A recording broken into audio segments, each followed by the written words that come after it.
sheekada maanta idin sheegaya waxay ku saabsan tahay wixii kala qabsaday ee dacaasho iyo health departmentigii ee dacaasho waa hooyo Soomaaliyeed oo Seattle degan oo business ku leh businesska ay leedahay waxa weeyaan waa daycare oo ilmaha ayay xanaano siisaa oo ay care garaysaa marka waalidku ay shaqo tagaan ilmaha loo keensadaa ilmahay maxaan ku leedahay daycare ayay leedahay business ah ilaa iyo 12 caruur ayaa subax kasta loo keenaa marka sheekada tan waa sheeko dhab ah oo dhacday waxaana u sheegayaa waxay tahay anoon sheegayn Caasho waa magac aan anigu abuuray qofkuna waxa uu degan yahay King County-ga oo Seattle ah marka waxaan u sheegayaa waxaan garaystay wixii Caasho qabsaday in ay qabsan karayaan hooyo kastoo Soomaali ah oo business haysata ama si uun ay isu arki karaan health departmentiga marka si casharkii anigu aan ka faa'iiday maadaama aan qayb ka ahaa in aan maxal dhiijir umada ula wadaago anoon ciidina aanan maxaan ku raahdaa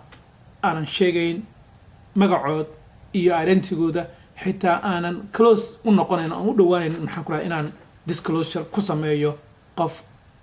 maxal dhiijir identigiisa Caasho subaxaha kamid ah ee bishii ina dhaaftay June waxa u soo dhacay text message hooyo u soo dirtay oo cadaan ah waxay tiri baryahan baani iyo wiilkayga ma aanan keenin maxaa yeelay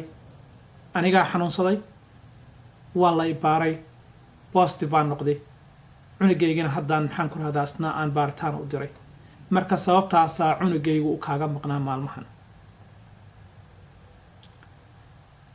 tallaabadii xigta waxay noqotay Caasho haddana text message baa u soo dhacay oo health department soo diraysa ay leedahay fadlan hebel baan ahay oo waxaan kaala soo xiriirayaa public health-ga waxaa dhici karaysa in aad lagugu expose gareeyay cudurka covid ee markaa waxaad yeeshaa calaamadahan linkigan raac dabadeedna meeshaan kala garee jidkan mar oo quarantine-ka ah calaamadahan iyo talooyinkan qaado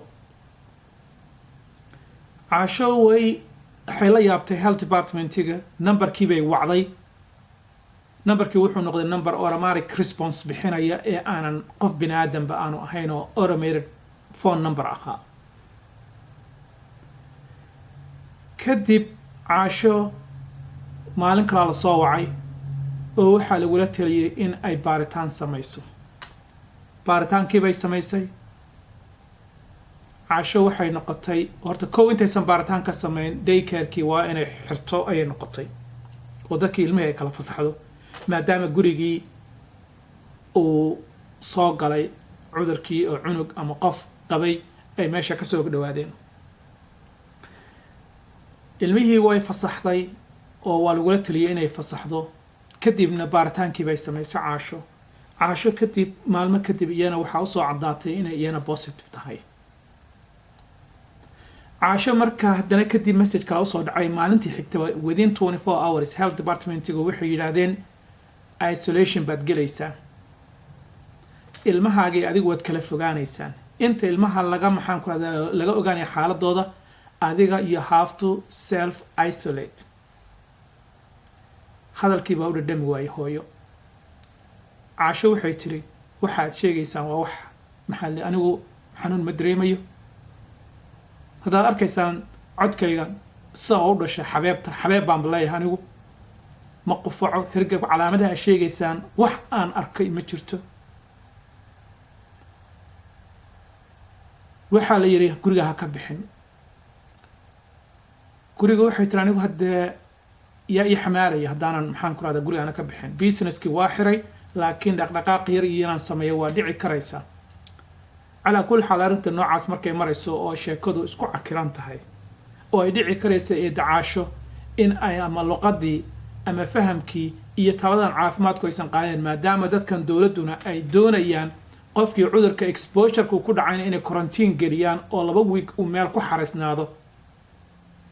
qofkii cudurka positive noqdaana ay doonayaan inay self isolation uu sameeyo qofka ama gurigiisa uu isolation ku sameeyo haddii kalese goobaha loo diyaariyay ee la doonaya in maxaan ku dadka ay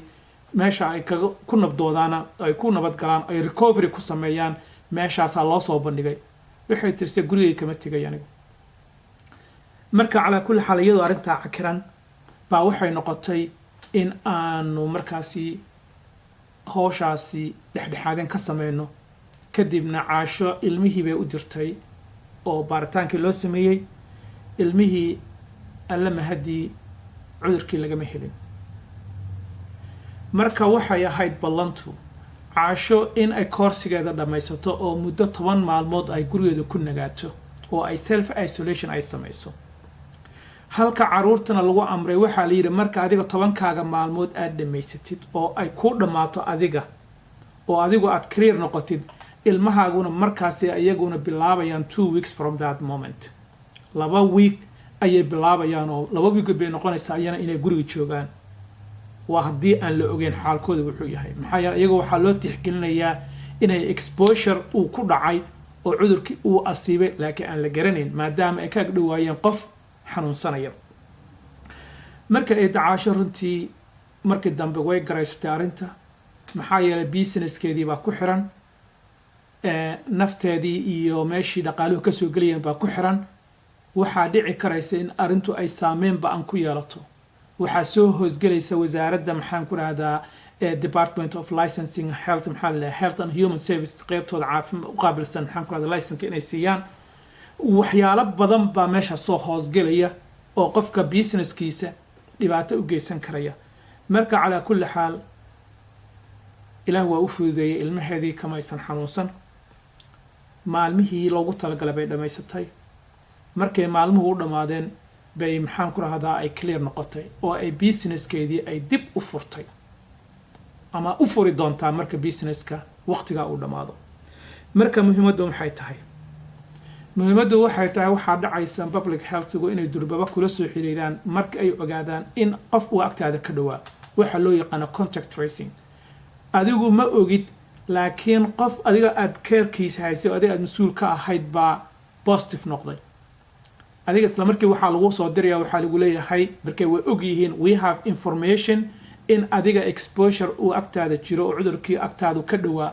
oo adigana aad halis u tahay inaad maxaan ku rahdaa uu ku asiibay laakiin ma naqaan ee waxaad samaysaa quarantine-kan gal waxaa dhici karaysa inay qofkii uu positive noqday iyaga og marka maadaama qofka la baarayo la ogaanayo xageed ka dhowdaa ilmayga xaggaas geystaa dugsigaasaan aadaa masaajidkaasaan ku tukadaa jamaacadaasaan ku tukadaa sidaasaa marka wararku usoo soo gelayaan marka siyaabo badan baa ee dacaasho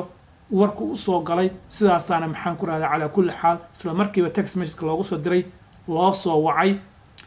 marka dadka qaarkood waxaa dhici karaysa telefoon aysan aqoon inaysan qaban hadday ka qabtaanna markuu qofku ku yidhaahdo waxyaalo badan oo agtaada aanan macno ka samaynayn qof aadan aqoon waxa weeyaan madaxa laisla galaa marka insha allah waxaan warka idinkugu sheegaya waxay tahay dad badan ayaa businessyadooda ama grocery store lahow ama xaafad meel aad ka agdhowdahay cudurka qof ha asiibee sidaasaa maxaan ku rahaa badanaaba dadku ay dhici karaysa dad badanaabana waxaan ogaaday in luqadda iyo aqoontuba dadku maadaama aysan isku mid ahayn health departmentigu wax ay u socdaan ee ah in ay maxaan ku rahdaa tracingkaas ay sameynayaan oo ay finding inay raadiyaan helaan si ay u controlaan cudurkan ayay ujeedadoodu tahay inaguna waxaa dhici karaysa in aynan sidaas wax u arag oo markaa xaggaas u kalaash ka yimaado laakiin biidn illaah haddii ay taasoo kale ku qabsato waxaad yeeshaa raadso cid aad afgaranaysa ama caawinaad ku samaynaysa waxaana kugu sheegayaa waxay tahay qof kale ayaa dhici karaysa booska caasho ay maalintaa joogtay inuu joogo qof kale ayaa dhici karaysa inuu fariintan ama akhbaartan u baahan yahay السلام عليكم ورحمة الله